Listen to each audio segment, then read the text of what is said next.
கீதா கீதா, எது நடக்க கூடாதுன்னு பயந்துகிட்டு இருந்தனோ கடைசியில் அதுவே நடந்துருச்சு.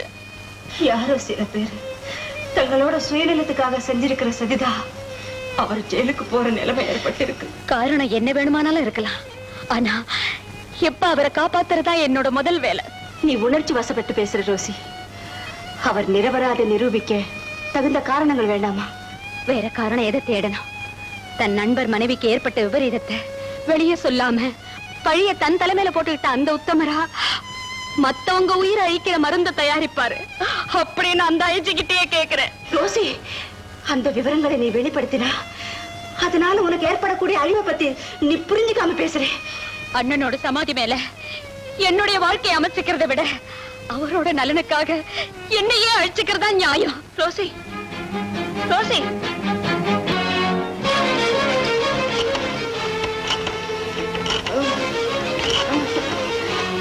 Hello hello.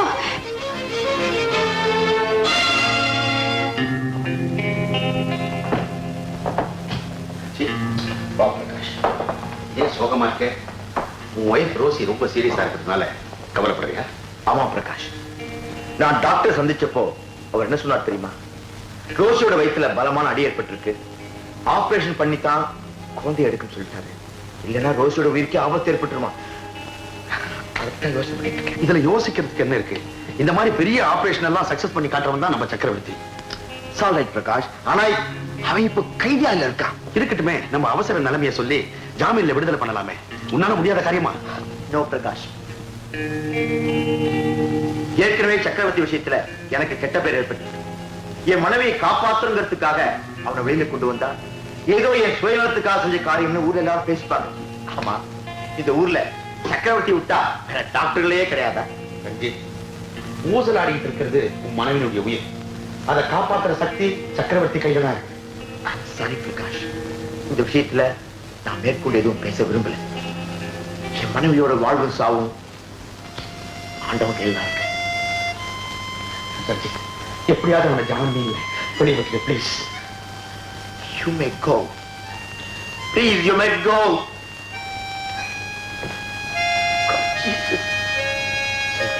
முடியாதுன்னு சொல்லிட்டானே. உண்மையா சொல்றேன், ரஞ்சித் முடியாது நான் மறுத்துட்டான். என்னால புரிஞ்சிக்கவே முடியலையே. சக்கரவர்த்தி, நாம அவனை புரிஞ்சுக்கவும் இல்லையோ, அவனால அவனையே புரிஞ்சுக்க முடியல. அவன் மனைவிக்கு ஏற்பட்ட விபத்துல அவ பழைப்பாளா மாட்டாளான்னு டாக்டர்களே சந்தேகப்படுறாங்க. அதை பத்தி கூட அவன் கவலைப்படலையே. அவன் கவலைப்படாம இருக்கலாம்ப்பா, ஆனா என்னால கவலைப்படாம இருக்க முடியல.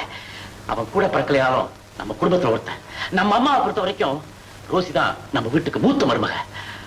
அவளை எப்படியும் காப்பாத்தி ஆகணும். காப்பாத்தணும்ன்ற வேகம் இருந்து என்ன பிரயோஜனம்? ஆனா உன்னாலதான் காப்பாற்ற முடியும்னு எல்லாருமே சொல்றாங்க. ரோசிய நான் இப்படியும் காப்பாத்தி தீருவேன். எப்படிடா? நிச்சயமா காப்பாத்த போடா. போடா.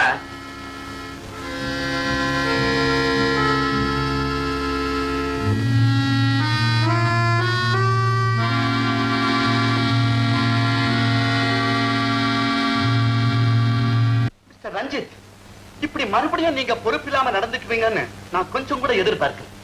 உங்க பாதுகாப்புல இருந்த கைதி உங்களுக்கு தெரியாம எப்படி தப்பிச்சு போக முடியும்? அது வந்து ஜம்பு கொலை வழக்குல தகுந்த ஆதாரங்களை காட்டாம அவரை தண்டனையில இருந்து தப்பிக்க விட்டீங்க. இப்ப என்னடான்னா தகுந்த ஆதாரங்களை காட்டி அவரை பிடிச்சிருந்தோம் அவர் தப்பிச்சு போக காரணமா இருந்திருக்கீங்க. டாக்டர் எதுக்காக தப்பிச்சு போனாருன்னு எனக்கு தான் தெரியும். But you mean? Excuse me sir, நீங்க நினைக்கிற மாதிரி தண்டனைக்கு பயந்து டாக்டர் சக்கரவர்த்தி தப்பிச்சு போயிருக்க முடியாது. என் மனைவி ஆபத்திலிருந்து காப்பாத்துங்கிற ஒரே காரணத்துக்காக தான் தப்பிச்சு போயிருக்க முடியும். This is what I guess, sir. நோக்கம் புனிதமா இருக்கலாம், ஆனா மார்க்கம் சரியில்லை. எனக்கு தெரியும் சார். இப்ப என் மனைவி பத்தி கூட எனக்கு கவலை இல்லை. ஆனா ஓடி போன டாக்டர் சக்கரவர்த்தி கண்டுபிடிக்கணும். That's my duty. May I go, sir? Yes.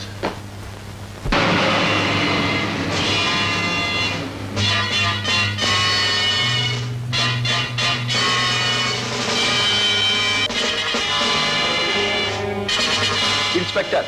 Yes sir. Doctor சக்கரவர்த்தி இந்த பக்கம் தான் வந்தாகணும். சுத்திலும் பாரா போடுங்க. Yes sir. லுக், அவன் தப்பி ஓட முயற்சி செய்வான். அப்படி ஓடும் போது காலு கீழே ஷூட் பண்ணும். Okay? Yes sir. Yes sir. சுட்டு கொல்ல போறீங்களா? யாரை சொல்ல போறீங்க? கீதா, எடுப்பாரும் கொடுப்பாரும் இல்லாம வீதியில அனாதையா நின்ன உங்களை ஸ்வீகாரம் எடுத்துக்கிட்டாங்களே, அந்த குடும்பத்து ஒரே வாரிசை சுட போறீங்க இல்லையா? கீதா, தான் உயிரை கொடுத்தாவது நண்பன் மனைவியோட உயிரை காக்க துடிக்கிறாரே, அவருக்கு நன்றி சொல்ல வேண்டிய நீங்களே அவரை நாய் போல சுட சொல்றீங்களே, நியாயமா? போதும் கீதா, பாசத்துக்காக நான் நியாயத்தை பலியாக்க விரும்பல. அதனால வரக்கூடிய எந்த பாவத்தையும் ஏத்துக்க நான் தயாரா இருக்கேன். ரஞ்சித், எங்கடா போறேன்? உன் மனைவியை காப்பாத்துறதுக்காக அவன் போராடிக்கிட்டு இருக்கான்டா. ஆண்டி, யார் சாகிறத பத்தியும் கைதிகளுக்கு கவலையே கிடையாது. ஏய் தம்பி, என்னடா சொன்ன? கைதியா? நாங்க கிராமத்துல இருந்து வந்திருக்கிறவே பாக்குறியா? எங்களுக்கு சட்டம் தெரியும்டா. டேய், ஒரு உயிரை காப்பாத்துறதுக்காக டாக்டர் போராடிட்டு இருக்காண்டா. அவனை கைது செய்யறதுக்கு உனக்கு உரிமை இல்லடா தம்பி. அங்கிள், தப்பிச்சு போன கைதி எங்க இருந்தாலும் கைது செய்ய வேண்டியது என்னுடைய கடமை. அப்படின்னா அவன் வெளியே வந்ததுக்கு அப்புறம் கைது செய். நாங்க அதை தடுக்கல. ஆண்டி,